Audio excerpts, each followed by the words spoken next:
What's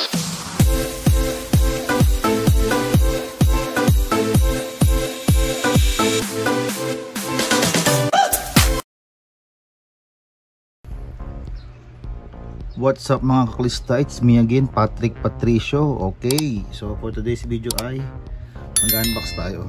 Ayan. So makikita nyo naman dyan sa title description natin. Ito yung battery ng DJI Osmo Action 3 natin. So bumili ako ng extra. Okay, so isa lang naman to. So tara, buksan na natin. So ilalagay ko rin din yung link ng pinagbilang ko nito. Alam ko official store to ng DJI. Okay. So i-click nyo lang yung link para doon sa presyo kasi baka paiba-iba yan eh. So at least ngayon bubuksan na natin. Kasi wala akong extra battery. Kasi nga yung binili natin is yung standard combo. So ngayon pa isa-isa tayong bibili. So, okay lang naman yan. Hindi rin pagkakabalot nito. Alam ko yung seller nito yun nga eh, sa mismong sa flagship talaga ng DJI. So hindi siya nakasulat dito eh. Shape rulers, ay no, hindi ko lang alam kung kita. Ay no. Oo. Sold by DJI official store. Ayan. So Lazada to. Ayan. So maganda yung pagkakabox niya. Secured na secured siya mga kaklista, no? Okay. So yan, so buksan na natin. Dito na lang. Hindi ka naman to, pero ang ganda ng pagkabox. Siyempre sa ganong presyo bayad din pati packaging nung battery, diba? Para worth it yung bilhin natin. So ayan, may box pa siya, naka bubble wrap pa sa loob. Ayan, pero tabi mo na kayo dyan. Grabe bubble wrap nito. Wow, astig. Hindi tinipid ang pagbabalot. So ayan siya. So yung delivery order. Okay, so ito na. Oh, ganda pala oh. Legit siya guys. Oh, no, yan DJI Osmo Action 3. So ito yung battery natin. Tanggalin mo natin. Tara, buksan na natin. Silyado po. Ito ngayon kakakatar na natin. Hindi ko lang sure kung may karga na to. Kung may ilang percentage ang laman nito. Ay, may araw pala. Diyan pala ginanong ko na lang. Oh. Siyang ngik. Okay, kaya mo na. Diyan na natin. Maganda to. Stig. Yan o. Oh, wow, ganda ng packaging oh. Ito lang tayo. Yan, ito lang. Yan o. Ito na yung pinaka battery nya. Okay, ayan siya.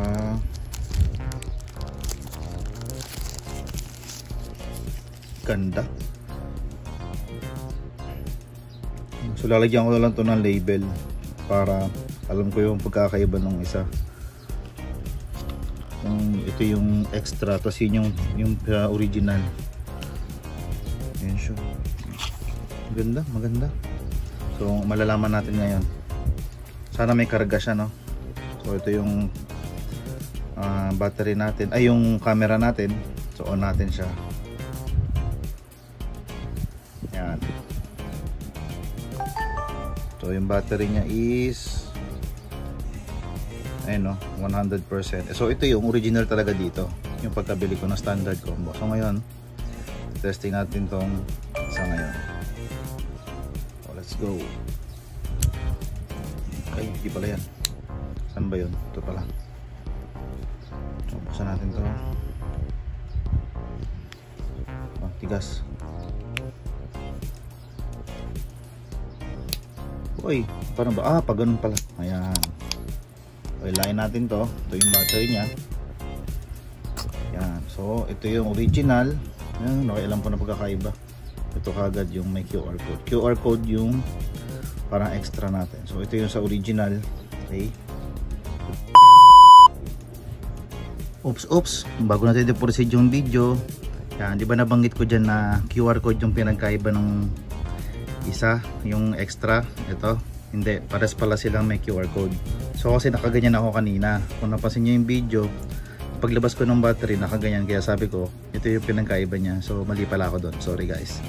So pares silang meron, so ito yung sa original na pagbili ng camera, kasi ito yung bagong battery natin.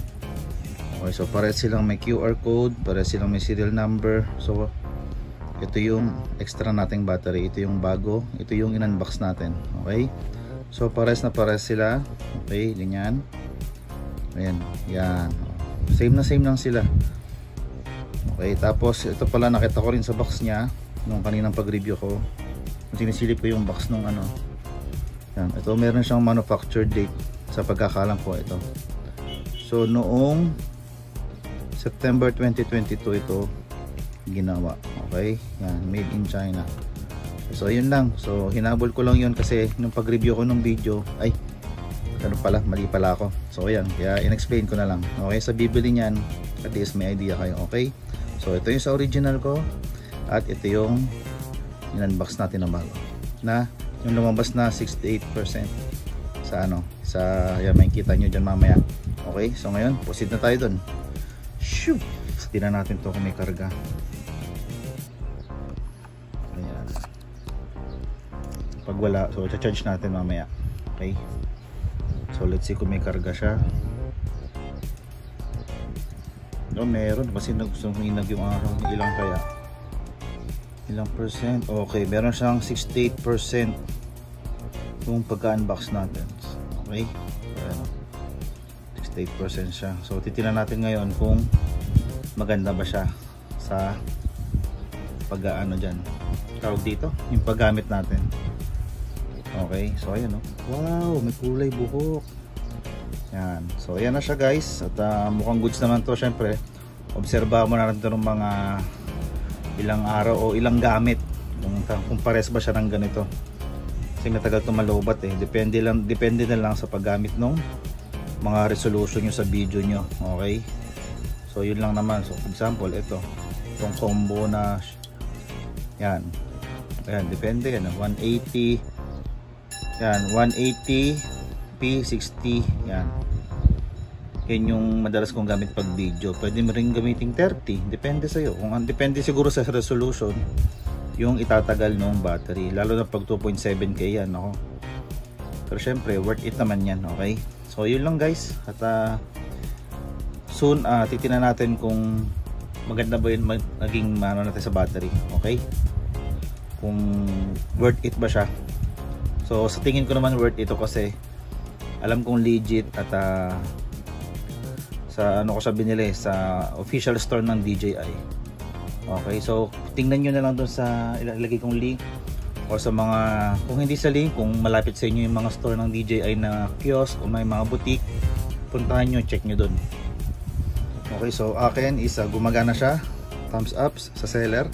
Okay, so yun lang mga kaklista. At sa mga susunod na mga araw or mga videos dito, titetesting ko to.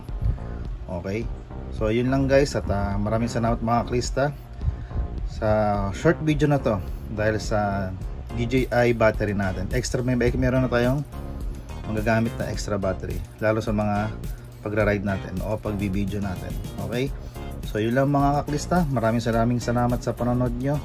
See you soon. God bless and ride safe. Sheesh, DJI baka naman.